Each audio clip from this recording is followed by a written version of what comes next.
inverno pede uma comida mais gordurosa, substanciosa, e por isso que eu vou fazer hoje uma torta, porque aí tem a gordura da massa e a gordura do recheio, que será de estinco de boi, que é a canela. E aí você tem o tutano, você tem a carne, tudo isso se juntando para desenvolver ainda mais sabor. E arrisco dizer que essa será a receita mais querida dessa temporada de inverno. On the balcony.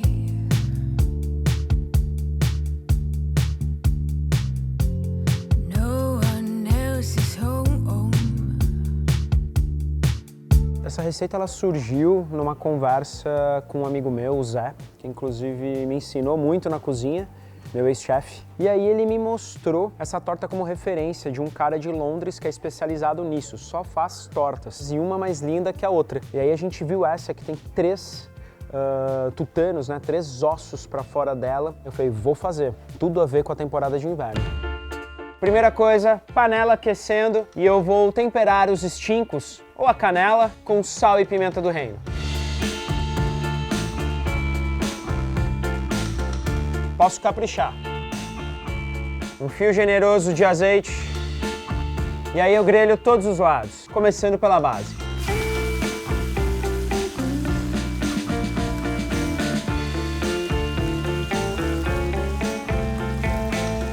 Tenho que selar muito bem essa carne para ela desenvolver bastante sabor e criar aquele fundo de panela que eu sempre falo para começar a construção de um sabor interessante para o caldo. Olha só, todas as canelas bem seladas, vegetais, cenoura, cebola, alho poró e alho, cortado ao meio com casca e tudo. E aí tudo para dentro da panela. Dou uma boa refogada nesses vegetais.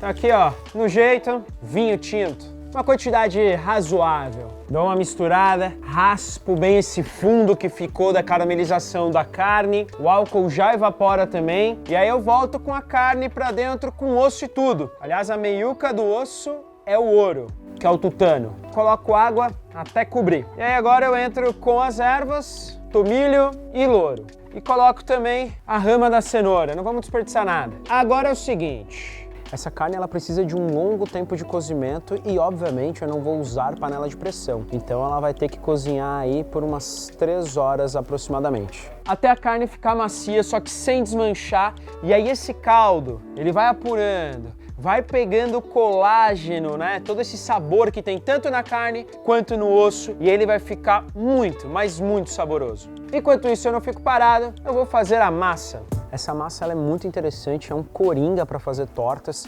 seja doce ou salgada. Se for doce, põe açúcar. E ela é como se fosse a massa podre que a gente conhece, só que com muita manteiga. Porque isso vai deixar ela mais saborosa e vai fazer também, né, junto com a água que vai nela, ela dá uma leve folhada. Essa massa ela é muito simples, dá para fazer com a mão, tranquilamente. Farinha de trigo, sem fermento, bem importante, e bastante mesmo manteiga, já cortada em cubinhos e ela tem que estar gelada. Então com a ponta dos dedos, ó, vamos incorporando aos poucos a farinha e a manteiga, ó. É muito bom que esteja frio para fazer essa massa, né? Isso ajuda bastante, porque se tá muito quente, a manteiga começa a derreter e não é isso que eu quero. Eu tava esquecendo de um ingrediente importante que é o sal, uma pitada generosa.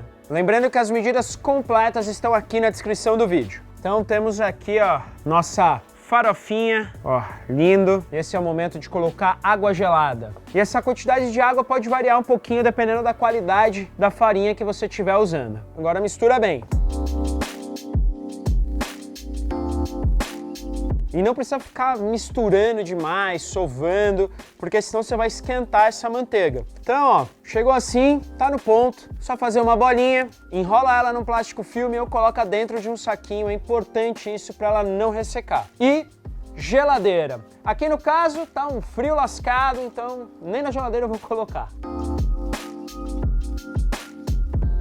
Algumas horas depois e já de noite, canelas prontas, porque aqui a gente respeita o tempo, não tem essa de fakear não. Então eu posso tirá-las e ó como diminui bem de tamanho a carne. E aí dá pra perceber que o barbante ajuda a manter a estrutura dela, por isso que eu amarrei lá no começo. A canela cozinhou, então eu separo o osso da carne e ele sai facilmente. Já posso tirar o tutano que tem dentro dele para usar somente depois, senão vai deixar muito gordurosa o recheio da torta e eu guardo esses ossos porque eles vão voltar. Esse osso vai ser a chaminé para evaporar qualquer líquido em excesso que vá soltar durante o cozimento da torta no forno. Então carne, tutano, osso, tudo prontinho. Esse caldo que sobrou na panela eu reduzo ele muito bem, porque como tem muito colágeno, ele vai ficar bem encorpado e bem saboroso. Então eu deixo ele aqui de lado, frigideira de ferro e deixo ela esquentar bem. Agora eu já estou usando a assadeira que eu vou montar a torta. E nela eu vou grelhar os ingredientes complementares do recheio. Frigideira bem quente, azeite, cogumelos, aqui eu tenho portobello, vou rasgar ele com a mão mesmo, rústico.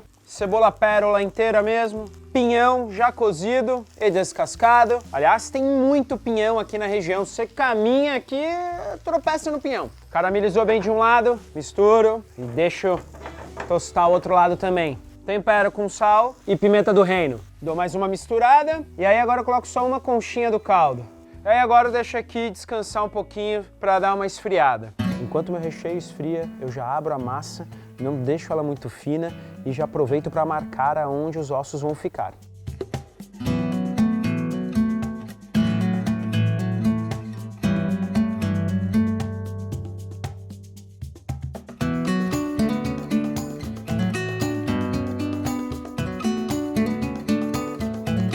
Tudo frio, vamos começar a montagem do recheio. Então, pega aqui um pedaço da carne, eu preciso que ela fique nivelada com a altura da minha frigideira ou da assadeira. Então eu vou cortar ela um pouquinho e volto. E aí eu coloco em cima dos vegetais mesmo. E aonde estava o osso, eu deixo pro centro. E aí aqui nessas pontinhas que estão sem carne, eu vou preenchendo. Lembrando que o centro aqui eu tenho que deixar sem.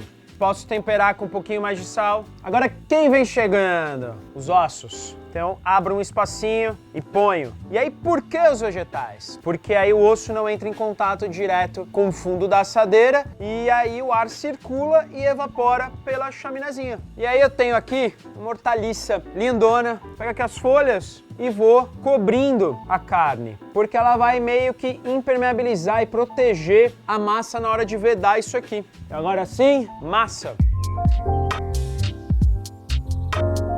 Usei uma aguinha para ajudar a colar nas bordas e esse excesso de massa eu tiro com a faca. E aí eu também ajusto aqui perto do osso. Aqui eu tenho uma mistura de gema de ovo com um pouquinho de água e aí eu vou pincelar toda a massa. É isso aqui que vai ajudar a dar aquela cor dourada linda. Levo ela agora pro congelador 10 minutinhos, tiro, pincelo o ovo novamente e forno a lenha. Até a massa ficar bem dourada. Feathers in my hair and braids around my waist. I'm almost a bird.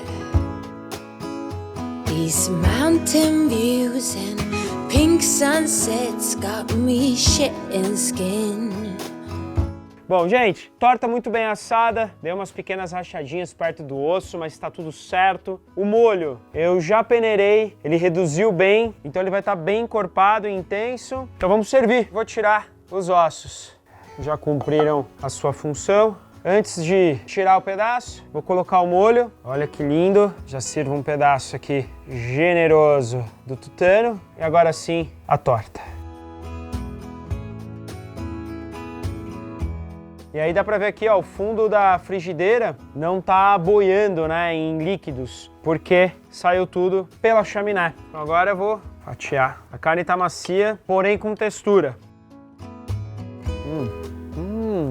É exatamente aquilo que eu falei pra vocês, é um prato intenso, a massa ela entra só pra envolver, né, cobrir a carne que é a estrela, os vegetais dão textura, dão sabor, é um prato substancioso, gorduroso obviamente, não é pra comer todo dia, e fora que acaba impressionando, porque não é toda hora que você chega com uma torta dessa, com 3 ossos ali, para as pessoas comerem e se divertirem, e é isso. Até o próximo vídeo, que a temporada de inverno continua. Essa receita, além de visual, ela é bem gostosa, vale a pena fazer. Dá trabalho, mas é legal. Você tira um dia inteiro ali com calma, vai tomando um vinho e faz, que vale a pena.